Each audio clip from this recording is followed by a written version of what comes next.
It's a ridiculous piece of advice. It doesn't work anymore.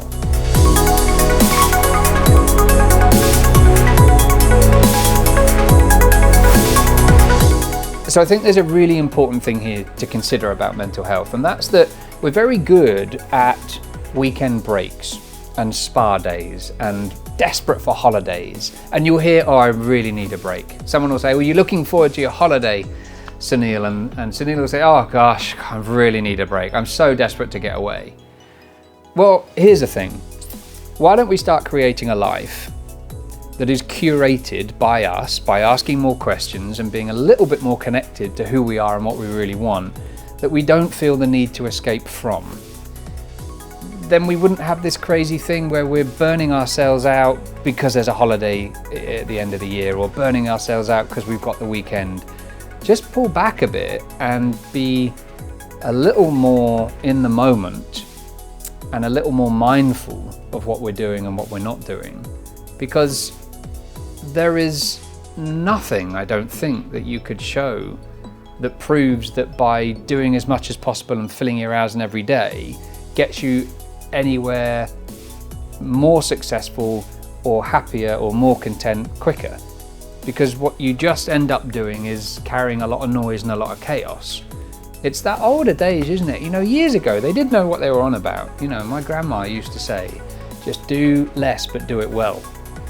That's a great mentality, isn't it? You know, why would you have loads of sort of half-assed ideas but be burnt out with them, right? You've not even got the right thing to show for it, have you? So, yeah, I think there's a massive conversation to still have about mental health, and it's tragic because often you talk about mental health, it just gets eye rolls because it's become so common in the vernacular and everybody talks about it, and it's like this thing that's a bit like customer service. If you've got time for it, then we plug it in.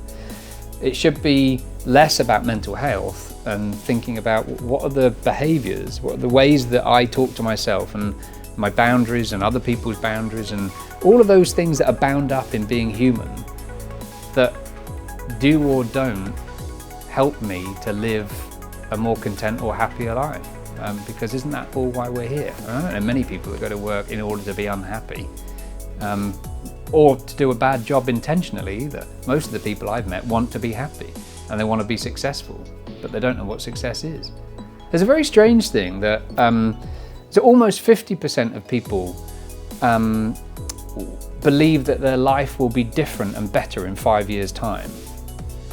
And yet less than half of those don't know how or why. So we live our life all the time through this sort of aspirational hope. And hope's not a very great strategy for success because it has no parameters, right? So if we ask more questions of ourselves and we understood, what is it that I want from life? What is it that makes me happy? What am I carrying that I really don't need to be carrying anymore? And see how suddenly this can be applied also to teams. So the joy of my job is that everything I talk about has such resonance with us as human beings, as an individual personally at home, as it does when I'm at work. And then suddenly you get closer, I think, to what is true mental health, because very often we're barking up the wrong tree.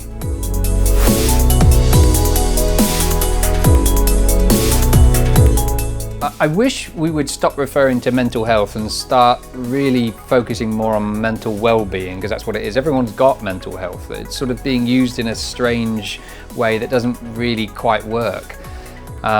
So I have issues with that because it does influence what we do with it and how we think about it.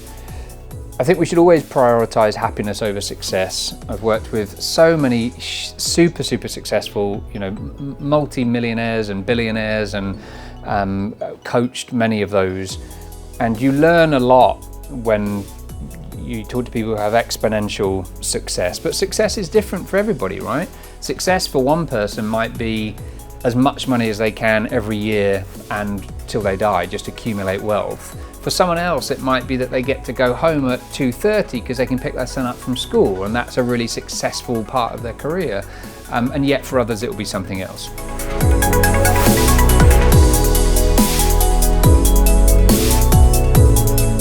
I think this notion of prioritizing success over happiness is endemic. I think it's almost like a disease, and it's, I don't think, conscious.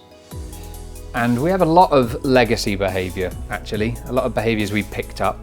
This is slightly off topic, but I'll come back to it. It's relevant because I think it contextualizes this as a concept. Think about keep calm and carry on. Now, keep calm and carry on was a great piece of advice during the war for probably obvious reasons. But it should have been left with the war, because keep calm and carry on now kills people. It's a ridiculous piece of advice. It doesn't work anymore. But it's yet still in our vernacular. It's still the idea that we keep on. And let me be very clear, this is different around the world. The way that we think about death is different for like white Westerners as it is to people in the East, for example. And so what happens is we just end up behaving in a way that's not very conscious. You know, it's these sort of legacy behaviors. It's the way that we've been taught, the way we see things being done. And again, just generally world culture, this idea of everything being available now. And of course, as everything's available now, then we can get it now so we can move on quicker. And a laptop, for example, or a phone, I can work 24 hours a day. Whereas before, we couldn't do that, right? So it's just culture. It's just, you know, the way that technology has evolved, we've not really questioned it. And our behavior has been modeled with that. I can train a dog not to pee on the carpet, but only pee outside. In the same way, it's the same behavior of modeling that we have been silently modeled to be working more and more and more, because apparently that means we're more successful. It's nuts.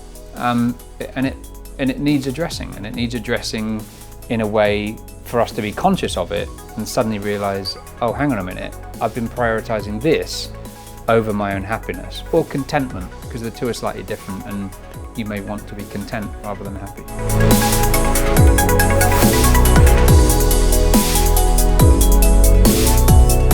There's a really, really clear model I've used for years that's so effective to help us understand where in our life perhaps we're more burnt out than other places, and where we're perhaps not prioritizing the things that matter most to us.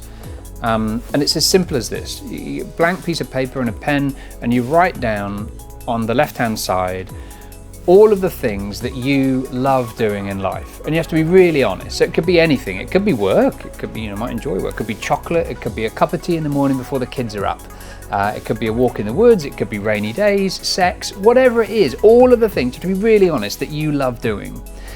And once you've exhausted that list, you're going to score each of those things between 0 and 10, where 0 is you never do it and 10 is you do it all the time. So for me, I love walking my dog. Woody is such a massive part of my life. So walking the dog would be on my list of things I love doing, and it would score 10 because I walk him twice a day, right? It happens all the time. I don't drink alcohol, so I wouldn't put drinking alcohol on my list, but if you like drinking alcohol, mine would be a 0 because I don't drink it, right? So you get the idea. But very quickly, what you'll see in your list is those that score lower.